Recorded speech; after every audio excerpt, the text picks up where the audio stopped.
Planning for your retirement in 2025? I've got 3 pros and 2 cons on why planning over the festive period for your retirement is both the right and wrong thing to do. And in this video, I want to share 5 tips that's going to help you plan for your retirement more successfully. And number 4 is a cracker.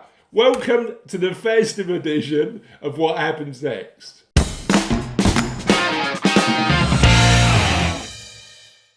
Welcome to the festive edition, Christmas jumper and Christmas props of What Happens Next. I'm your host, Chris Dames. I'm a chartered financial planner. I run my own practice on the Essex coast and proud dad of 2 daughters and my lovely wife, Cassie. I love Christmas, although in my house it's a bit of a strange one because I think Christmas should start in early December, when in reality my girls would start probably sometime in August.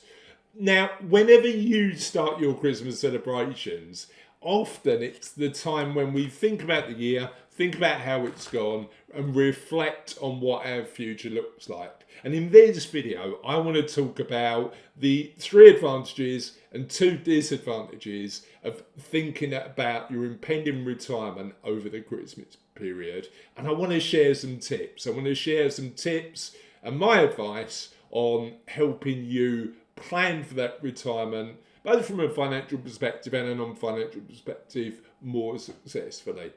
Now, who am I to talk about this? As I said, my name's Chris. I'm a chartered financial planner. I've helped people for 20 years now think about what they need from a financial perspective to plan for whatever happens next in their lives. And it's a great job because what we get to do is help people think about what they want their futures to be like and step by step help them get to that point where they're changing their lives.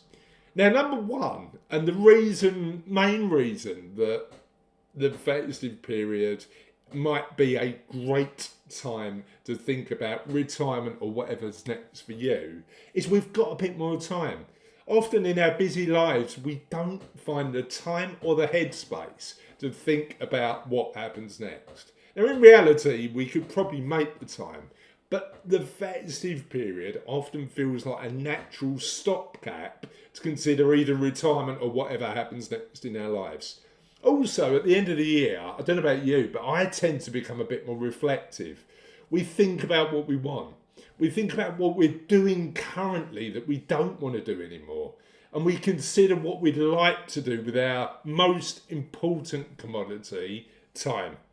Now, I'd suggest you take the time over the festive period to think about those 2 questions. What do I want to spend my time doing in the future? And what am I doing now that I want to do less of? Because that's a really good starting point for you to consider what happens next in your life. We are on a mission with What Happens Next to help people like you plan for their retirement in a far better way.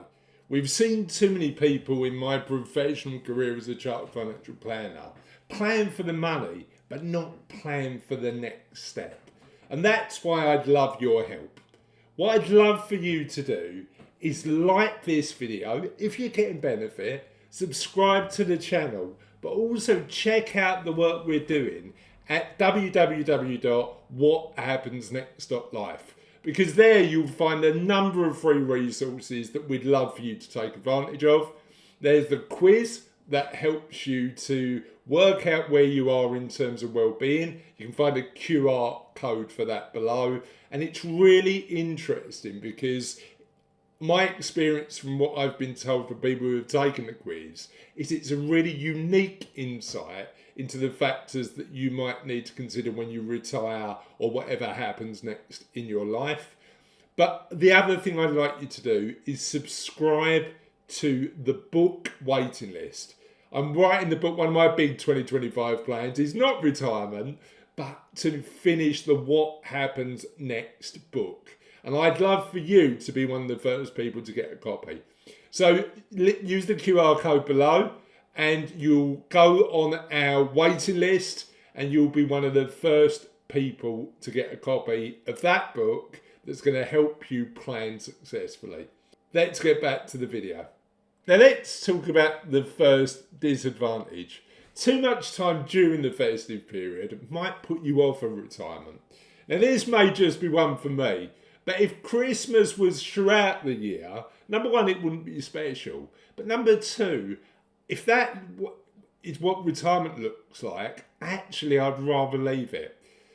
And there's a reason for that. Christmas is a time for hedonism. It's a time to do things we love and like with people we love and like.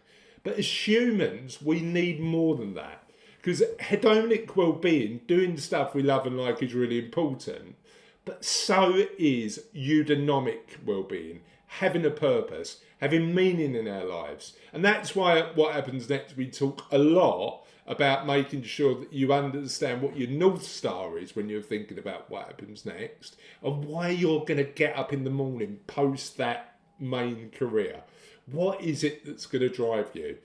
And I get it. If you're sitting at the end of Christmas thinking, I'll carry on working for another year because I haven't got that, I'd suggest taking the time over Christmas to think about what that means for you as you sit here today. Because having an understanding of that eudaimonic well-being and what that means to you, your one's going to be completely different to mine, by the way, is really important, and an important step to take in that thinking about retirement planning process.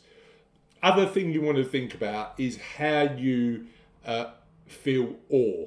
And awe's an interesting one. It's called, the Greeks called it chaironic well-being. But awe's all about feeling part of something bigger. Now, I've had guests on the podcast talk to me about their sense of awe coming from religion. I've had guests on the podcast talk to me about their sense of awe coming from being in a muddy field, listening to a music artist and 70,000 people all dancing.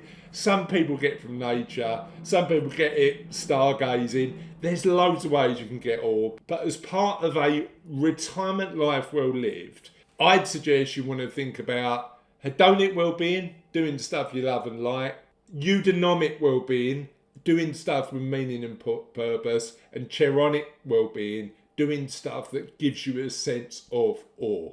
However, there's another advantage of planning for what happens next or your retirement over the Christmas period. And that's the fact that you should have a decent understanding of the numbers. I work with clients all the time who come to me with a spreadsheet, and that spreadsheet typically includes their fixed costs. What I always invite clients to do is say, yes, we need to consider those fixed costs. What do we need day to day to live the life that you want? But let's think about those lumpy costs, those costs that aren't every month, but happen throughout the year. Now, I think the festive period is a really good time to think about, or maybe just after the festive period, you don't want to be getting your spreadsheet out on Christmas Day, to think about how much you need to live a life well lived. Because your fixed costs tend to be the amount of money you need to survive based on your lifestyle. But at the end of the year, you've got a really good opportunity to think about what you've spent in the year on things you really enjoy. For me, that includes travel. For you, it will be unique. But at the end of the year, what it gives you the opportunity to do is not only think about what you need to spend month on month, your fixed costs, but what you need for those months that typically are more expensive than the others. Doing it mid-year, you sometimes never know. But at the end of the year, it's a really good opportunity to sit down with a glass of wine or your tip of the choice, with your spreadsheet and say, I know what my fixed costs are, but here's what I need for a life well lived on an annual basis. So the challenge you've got is your financial planner or accountant or whoever you use as your professional thinking partner are probably spending the time they need to with their families too, decompressing and putting their plans in place for their futures. So not getting immediate help when you're thinking about all this stuff might be a slight disadvantage. But here's the route map that I'd recommend you follow when you're thinking about, if you're doing this over Christmas, what happens next in your life. Firstly, spend time over the Christmas period thinking about what's next and where you sit in the process of retirement. Then send an email, schedule it for the start of January to arrange some time to talk about that early in 2025. My experience tells me that when you spend a decent chunk of time thinking about such an important decision, what I do is think about it personally, then talk to the people you love, then plan the numbers, then talk to a professional, and then put a clear plan in place on what you need to do. So using that process, you can map out the time you need to make sure that you can do that step by step. That's why if you're planning your retirement in December, you're probably not going to sell your business or quit your job early in January. These decisions and these considerations should and will take time. So you may not need to speak to a professional immediately, but make sure that you know in your own head where you sit in that journey, so you know when to engage with a professional at the right time. And I think the other advantage is the festive period is a great time to spend with people you love and like, but also talk to about your plans for retirement. It's likely your family, people close to you, your friends are going to have an opinion, because the likelihood is your retirement or whatever happens next is going to impact them. And I'd recommend that you use those people to gather those opinions. They're not going to make the ultimate decision, ultimately you are, but use them as thinking partners. They're all going to have their own stories, they're all going to have their own perspectives on your plan, and it should be about what you want to achieve in your life, knowing that it's going to have an impact, but retiring without considering the people you love and like is a mistake. And I'd recommend that the earlier you can communicate what you've been thinking, and in my experience, most people we love and like are pretty supportive, helps you then plan in the right way. So here's a few tips that I want to summarise that I've mentioned in the video. First, use the spare time over the festive period to plan for your retirement or whatever happens next. Because in our daily lives, we very rarely get headspace. But the festive period, Christmas, is a great time to use that headspace to plan for our next steps. However, if you get bored over Christmas, understand that Christmas isn't actually retirement.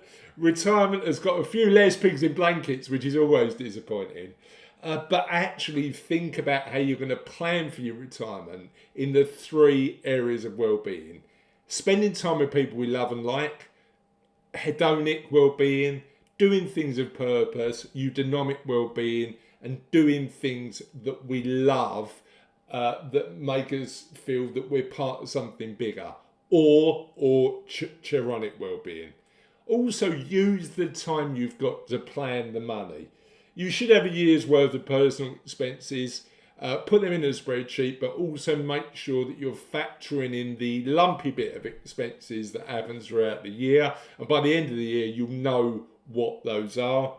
And even though you won't get professional guidance at this time of year fairly easily, because people are taking a break themselves, use it to plan for yourself, talk to the people you love and like, and move forward from there. But do talk to the people you love and like about what you're intending to do. It's really important because those plans that you're thinking about will impact them too. Now, one of the factors you really should consider is retirement doesn't mean stopping work entirely. So in this video, I talk about the importance of finding work you love and making sure that whatever's next is right for you. Have a lovely day, and we'll see you on What Happens Next soon.